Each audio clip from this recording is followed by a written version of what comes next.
Grazie. Onorevole Schlein, un minuto. Grazie Presidente.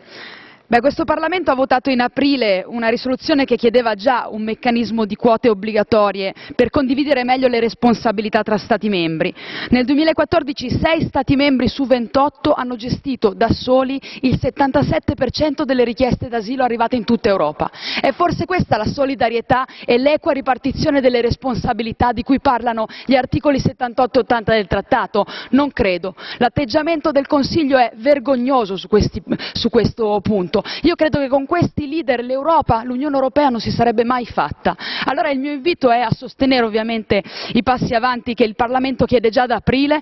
Bene le nuove proposte della Commissione che prevedono numeri più ampi. Serve immediatamente un meccanismo obbligatorio e permanente di quote per venire incontro alle responsabilità che come europei abbiamo, e serve anche andare a incidere su quelle che sono le ragioni di lungo termine, le instabilità regionali e la questione delle disuguaglianze. Vi ringrazio.